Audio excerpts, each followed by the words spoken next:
saya Fanda Lusca dari kelas 23B dengan NIM 23051111574. Nah, baiklah, di sini saya akan menjelaskan tentang sistem tanam paksa dan juga ekonomi liberal. Nah, yang pertama yaitu adalah sistem tanam paksa. Sistem tanam paksa ini adalah kebijakan yang mewajibkan masyarakat pribumi untuk menanam tanaman ekspor di tanah miliknya. Nah, aturan ini ditetapkan oleh Gubernur Jenderal Van de Bos pada tahun 1830. Nah, pelaksanaan tanam paksa ini juga memiliki aturan. Yang pertama, setiap desa menyisihkan 20% tanahnya untuk menanam tanaman ekspor, yaitu seperti kopi, tebu, dan juga nila. Nah, hasil dari tanaman ini harus dijual kepada pemerintah Belanda dengan harga yang sudah ditetapkan. Nah, bagi masyarakat yang tidak memiliki tanah harus bekerja di kebun-kebun milik pemerintahan Belanda. Nah, tanam paksa ini juga memiliki dampak negatif, dampak positif. Nah, dampak positifnya yang pertama yaitu petani diperkenalkan dengan sistem pertanian yang lebih modern, pertumbuhan ekonomi di tingkat desa, terjadinya pembentukan modal, dan terjadinya pergeseran dari sistem subsistem dan bergeser ke sistem perekonomian uang. Nah, tanam paksa ini juga memiliki dampak negatif. Dampak negatifnya yang pertama, masyarakat pribumi masih merasakan penderitaan, yaitu seperti kemiskinan, kelaparan, dan juga penyakit. Nah, para pemerintah Belanda ini melakukan aturan yang ketat kepada masyarakat pribumi. Bagi masyarakat pribumi yang tidak ingin bekerja dan melanggar aturan berusaha kabur, maka mereka akan memberikan hukuman yang sangat-sangat besar kepada masyarakat pribumi tersebut. Dan juga kesejahteraan hidup bangsa pribumi ini pada saat sistem tanam paksa ini terjadi sangat merosot dan tidaklah baik. Nah, dengan demikian, pada tahun 1870, sistem tanam paksa ini dihapuskan karena adanya protes dari Menteri Jajahan Belanda, yaitu Engelbertus de Wael, karena melihat ketidakadilannya kepada masyarakat pribumi tersebut. Nah, setelah itu muncullah sistem ekonomi liberal. Sistem ekonomi liberal ini adalah kebijakan yang membebaskan masyarakatnya untuk melakukan kegiatan aktivitas ekonomi dan untuk mendapatkan untung sebanyak-banyaknya. Nah, penerapan sistem ekonomi liberal ini di Indonesia pada tahun 1870 dengan dikeluarkannya Undang-Undang Agraria. Alasan utamanya terjadi penerapan sistem ekonomi liberal ini di Indonesia yaitu yang pertama, melihat ketidakadilannya kepada masyarakat pribumi akibat sistem tanam paksa tersebut. Nah, yang kedua, Partai Liberal menang di Parlemen Belanda dan juga munculnya paham liberalisme dan juga adanya politik terbuka. Nah, kegiatan ekonomi yang bisa dilakukan oleh masyarakat pribumi pada masa kolonial yaitu yang pertama, mereka menyewakan tanah miliknya kepada pihak swasta.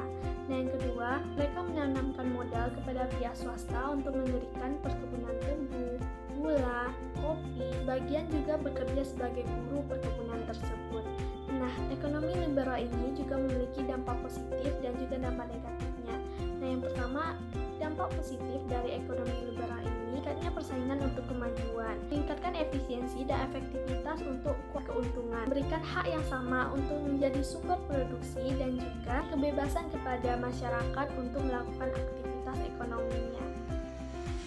Nah, ada juga dampak negatif dari sistem ekonomi liberal ini yaitu yang pertama, adanya kesenjangan sosial, monopoli individu, pasar bebas. Nah, itulah yang dapat saya sampaikan dari sistem ekonomi liberal dan juga sistem tanam paksa.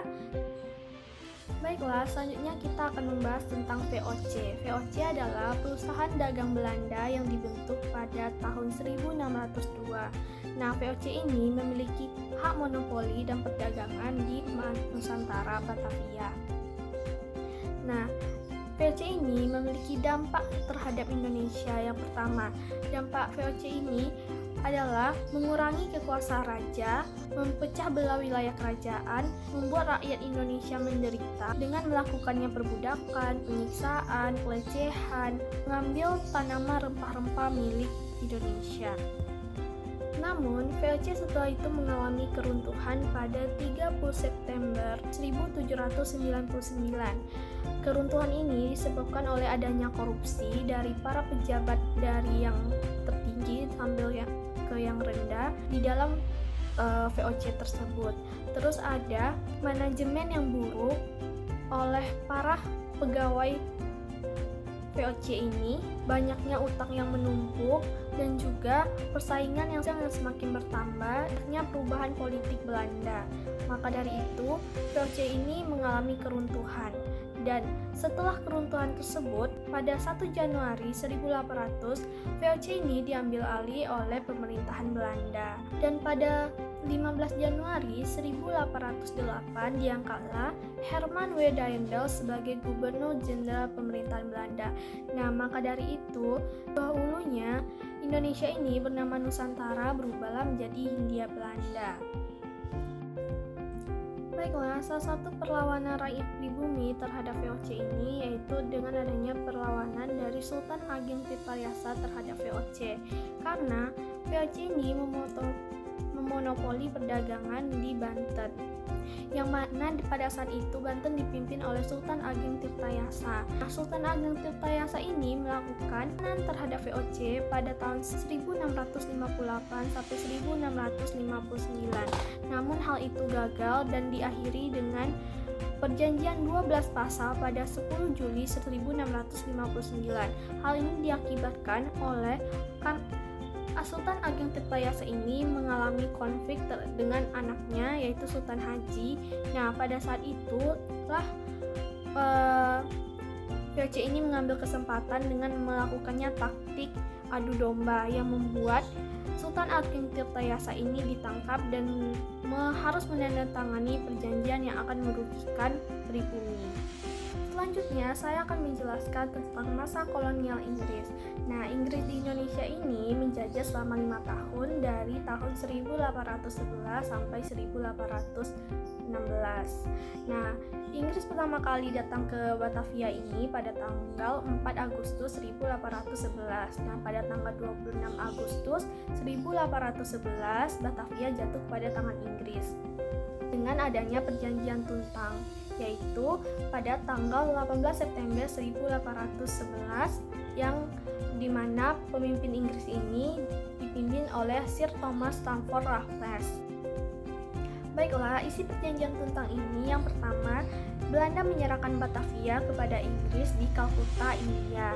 Yang kedua, para tentara Belanda menjadi tawanan perang Inggris. Yang ketiga, orang Belanda bekerja di pada pemerintahan Inggris.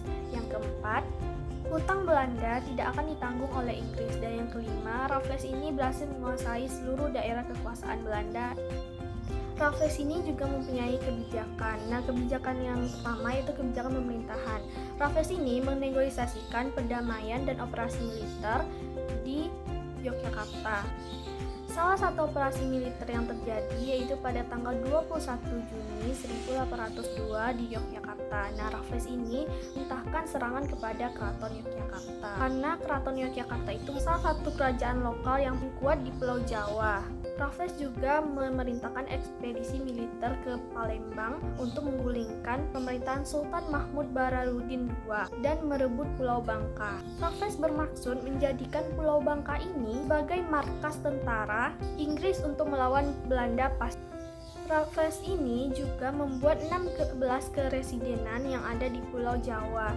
Nah, ini dimaksudkan untuk supaya dia bisa mengatur daerah-daerah kekuasaannya di daerah-daerah kecil. Setiap keresidenan dipegang oleh seorang kepala dan asisten. Keresidenan ini dibagi menjadi 16 keresidenan. Salah satunya yaitu Keresiden Banten, Keresidenan Banyumas, Keresidenan Basuki, Keresidenan Bogor, dan lainnya. Prinsip kebijakan Raffles ini, selama masa pemerintahan Raffles, dilakukannya reformasi massal untuk ubah sistem kolonial Belanda. Nah, yang pertama, segala bentuk kerja rodi dan tanam paksa yang dilakukan oleh Belanda diubah dan dijadikan dengan penanaman tanaman bebas. Peranan para bupati yang dulunya sebagai pemungut pajak maka dihapuskan dan dijadikan para bupati ini ke dalam pemerintahan kolonial Inggris. Dasar pandangan bahwa tanah itu milik pemerintah, maka rakyat penggarap dibolehkan untuk menyewakan tanahnya. Sekian yang dapat saya sampaikan, lebih dan kurang saya mohon maaf. Wassalamualaikum warahmatullahi wabarakatuh.